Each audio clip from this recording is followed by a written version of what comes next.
Salut tout le monde, on est parti pour une nouvelle vidéo. Comme toujours, je vous rechoppe juste après l'intro. Allez, à de suite.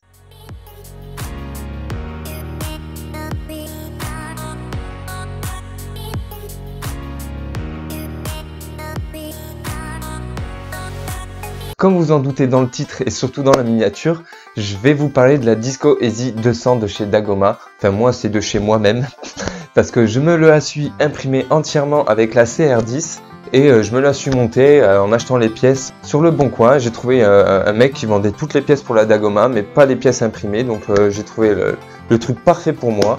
Je m'en suis tiré pour une centaine d'euros plus les pièces imprimées, je veux dire on va arrondir à 140 euros pour la Disco Easy 200. Donc, je suis très content de me retrouver avec une deuxième imprimante à vous présenter aujourd'hui sur la chaîne. J'ai pas sorti de vidéo depuis 2 semaines tout simplement parce que j'étais en train de travailler sur cette imprimante. J'ai pas voulu faire de vidéo comment la monter parce qu'il y en a déjà 100 et j'avais aucun intérêt de faire une vidéo comme ça.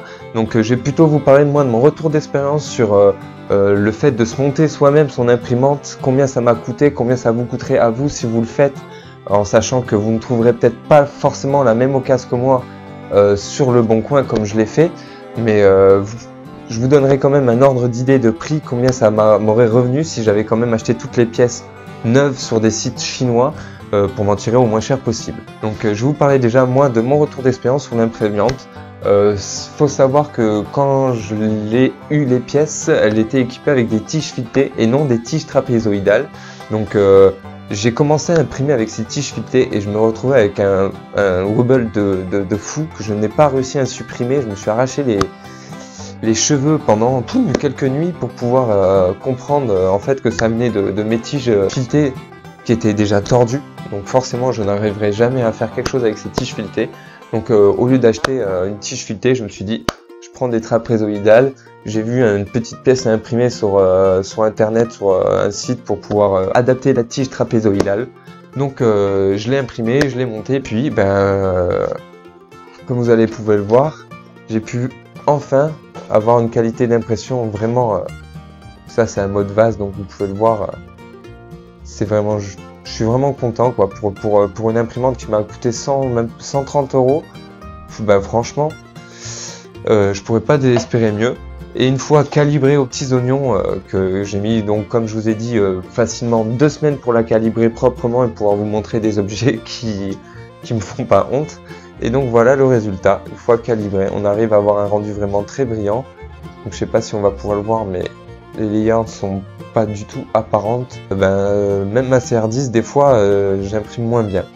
Mais c'est parce que c'est moi qui fais de la merde. La machine en elle-même sont toujours parfaits, c'est toujours en général les bons profils pour les bons filaments. Chaque machine est différente. Donc si moi mon profil sur ma CR10 il me convient, il imprime super bien. Si je vous le donne pour votre CR10, même si vous avez les mêmes upgrades que moi, que vous avez fait, c'est la même machine, et c'est fort probable que ça ne vous convienne pas. Donc il faut trouver ces réglages.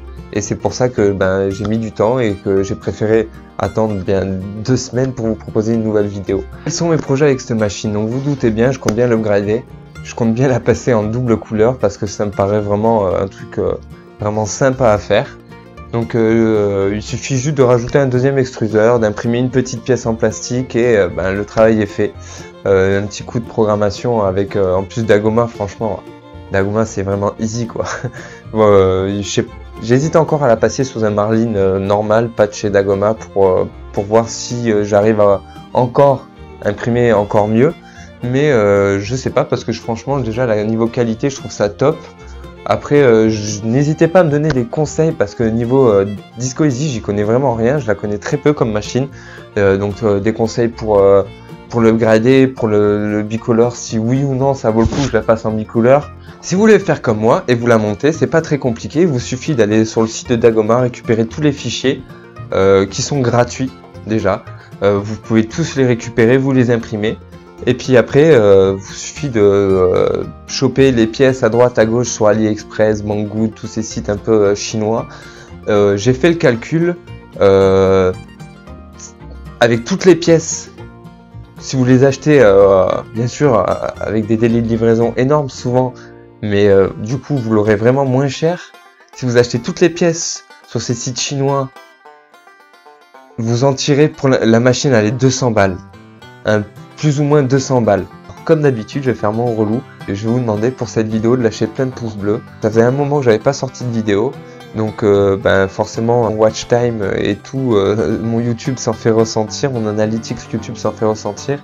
Donc si vous pouvez lâcher un max de pouces bleus et partager un max la vidéo pour essayer de me faire sortir entre guillemets la tête de l'eau, ce sera super cool de votre part. Si vous avez des idées surtout, donnez-les-moi. Donnez-moi des idées, j'imprimerai ce que vous voulez, imprime ça, imprime ci, je le fais de suite quoi, de suite. Si ça intéresse du monde, que je vois que c'est un truc qui pourrait intéresser du monde, de savoir comment on utilise ça, comment on imprime ci, comment on imprime ça, ce serait avec plaisir. Voilà, donc cette vidéo c'était pas pour vous apprendre grand chose, c'est juste pour vous présenter donc la petite nouvelle de la famille. Je vais vous faire des plans de proche de celle-ci pour vous montrer à quoi elle ressemble et je vous reprends juste après.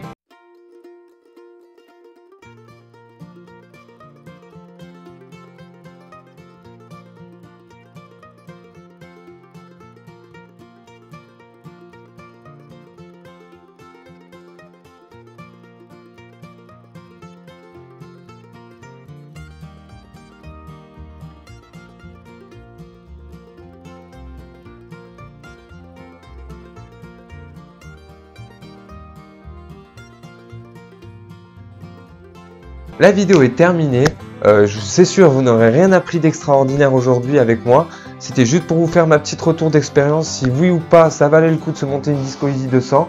Alors le bilan c'est oui, si vous la montez vous-même parce que vous avez déjà une imprimante. Pour la vidéo elle est terminée, comme d'habitude lâchez un max de pouces bleus, partagez un max, comme ça fait 2 semaines que j'ai pas sorti de vidéo, forcément mon YouTube, mon analytique YouTube coule concrètement. Le watch time n'en parlons pas, donc partagez un max la vidéo et puis ça fera plaisir, un max de pouces bleus. On se retrouve pour une nouvelle vidéo, j'espère que ce sera la vidéo des 500 abonnés si possible, pour vous présenter la borne d'arcade et le bar top qui sont en attente. Et donc on se retrouve pour une prochaine vidéo et je vous dis à la prochaine. Allez, c'était Lightech 3D, on se retrouve à la prochaine vidéo, allez à plus.